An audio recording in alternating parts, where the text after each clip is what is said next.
ਬਾਬਾ ਜੀ ਅਰਸ਼ਾਦ ਸੰਧੂ ਸਾਹਿਬ ਕੰਗਣਪੁਰ ਵਾਲੇ ਨਜ਼ਮ ਲਿਖਦੇ ਨੇ ਮੱਤ। ਵਾਹ, ਮੱਤ ਲੈ ਲਈਏ ਤੇ ਚੰਗੀ ਹੁੰਦੀ ਏ। ਬਿਲਕੁਲ ਜੀ, ਮੱਤ ਤੇ ਵਾਕਈ ਚੰਗੀ ਹੁੰਦੀ। ਤੇ ਲਿਖਦੇ ਨੇ ਭਈ ਮੇਰਾ ਆਖਾ ਮੰਨ ਲੈ ਪੁੱਤਰਾ, ਚੰਗਾ ਰਵੇਂਗਾ। ਹਰ ਗੱਲ ਪੱਲੇ ਬੰਨ ਲੈ ਪੁੱਤਰਾ, ਮੋੜਾਂ ਵਾਲੀ ਰਾਹ ਨਹੀਂ ਚੰਗੀ, ਨਿਤ ਬਗਾਨੀ ਚਾਹ ਨਹੀਂ ਚੰਗੀ। ਆਪਣੇ ਘਰ ਪਕਾ ਲੈ ਤੇ ਦੱਬ ਜਵਾਈ ਸਰ ਤੋਂ ਬਚੀਏ, ਮਰਦੋਂ ਖਾਲੀ ਘਰ ਤੋਂ ਬਚੀਏ। ਵਾਕਈ ਸਹੀ ਇਹ ਗੱਲਾਂ ਜੇ ਭੁੱਲ ਜਾਵੇਂਗਾ ਪੁੱਤਰਾ, ਜੱਗ ਤੇ ਰੁੱਲ ਜਾਵੇਂਗਾ। ਵਾਕਈ ਰੁੱਲ ਤੇ ਜਾਏਗਾ। ਹਰ ਵੇਲੇ ਦੀ ਲਾਰ ਨਹੀਂ ਚੰਗੀ, ਅੱਗ ਤੇ ਮੰਗਵੀ ਕਾਰ ਨਹੀਂ ਚੰਗੀ। ਅਸਲੋਂ ਹੌਲਾ ਦਿਲ ਨਹੀਂ ਚੰਗਾ, ਬਹੁਤਾ ਵੱਡਾ ਤਿਲ ਨਹੀਂ ਚੰਗਾ। ਬਹੁਤੀ ਖਿਲਰੀ ਵੱਲ ਨਹੀਂ ਚੰਗੀ, ਉਹ ਕੰਡੋਂ ਪਿੱਛੇ ਗੱਲ ਨਹੀਂ ਚੰਗੀ। ਅੰਨੇ ਵਾਈ ਢੀਕ ਨਹੀਂ ਚੰਗੀ, ਗੂੰਗੀ ਬੋਲੀ ਚੀਕ ਨਹੀਂ ਚੰਗੀ। ਇਹ ਗੱਲਾਂ ਜੇ ਭੁੱਲ ਜਾਵੇਂਗਾ ਪੁੱਤਰਾ, ਜੱਗ ਤੇ ਰੁੱਲ ਜਾਵੇਂਗਾ। ਤੇ ਤਿੜਕੇ ਮਾਰੀ ਛਾਲ ਨਹੀਂ ਚੰਗੀ, ਬਹੁਤੀ ਲੰਮੀ ਕਾਲ ਨਹੀਂ ਚੰਗੀ।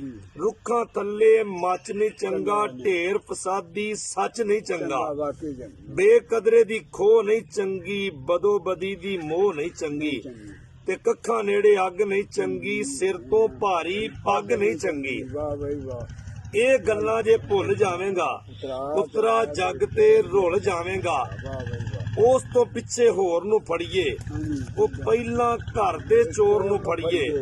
ਤੇ ਕਰਨੀ ਨਿਤ ਅਖੀਰ ਨਹੀਂ ਚੰਗੀ, ਉਹ ਕੁੱਤਿਆਂ ਅੱਗੇ ਖੀਰ ਨਹੀਂ ਚੰਗੀ। ਲੜ ਕੇ ਕੀਤੀ ਵੰਡ ਨਹੀਂ ਚੰਗੀ, ਲੂਣ ਦੇ ਨੇੜੇ ਖੰਡ ਨਹੀਂ ਚੰਗੀ। ਹਰ ਭਾਂਡੇ ਨੂੰ ਬੋੜ ਨਹੀਂ ਚੰਗਾ, ਅੰਦਰ ਲੁਕਿਆ ਕੋੜ ਨਹੀਂ ਚੰਗਾ। ਇਹ ਗੱਲਾਂ ਜੇ ਭੁੱਲ ਜਾਵੇਂਗਾ ਪੁੱਤਰਾ, ਜੱਗ ਤੇ ਰੁੱਲ ਜਾਵੇਂਗਾ। ਤੇ ਢਿੱਲ ਵਿਹੜੇ ਨੂੰ ਰੋੜੇ ਕਰਦੀ, ਢੇਲੀ ਝੁੱਗਾ ਚੌੜੇ ਕਰਦੀ। ਮੰਗਵੀ ਸੋਚ ਤੇ ਚੁੱਕ ਨਹੀਂ ਚੰਗੀ, ਸੁੱਟ ਕੇ ਚਟਨੀ ਥੁੱਕ ਨਹੀਂ ਚੰਗੀ। ਉਹ ਇਨਸਾਨ ਹੀ ਨਹੀਂ ਜਿਹੜਾ ਟੁੱਟਵੇਂ ਖੁੱਟਵੇਂ ਪੰਧ ਤੋਂ ਬਚੀਏ, ਉਲਰੀ ਪੁਲਰੀ ਕੰਧ ਤੋਂ ਬਚੀਏ। ਡਿੱਗ ਪਵੇ। ਇਹ ਗੱਲਾਂ ਜੇ ਭੁੱਲ ਜਾਵੇਂਗਾ ਪੁੱਤਰਾ, ਜੱਗ ਤੇ ਰੁੱਲ ਜਾਵੇਂਗਾ। ਤੇ ਕੱਚੀ ਪਿੱਲੀ ਰੁੱਤ ਨਹੀਂ ਚੰਗੀ, ਕੱਚੀ ਪਿੱਲੀ ਰੁੱਤ ਨਹੀਂ ਚੰਗੀ। ਸਭ ਨੂੰ ਦਿਸਦੀ ਗੁੱਤ ਨਹੀਂ ਚੰਗੀ। ਅੱਖਾਂ ਦੇ ਵਿੱਚ ਕਹਿਰ ਨਹੀਂ ਚੰਗਾ, ਜੇਬ ਵਿੱਚ ਭਰਿਆ ਜ਼ਹਿਰ ਨਹੀਂ ਚੰਗਾ। ਤੂੰ ਤੇ ਤਕਰਾਰ ਨਹੀਂ ਚੰਗੀ, ਹੱਟ ਤੇ ਬੈਠੀ ਨਾਰ ਨਹੀਂ ਚੰਗੀ।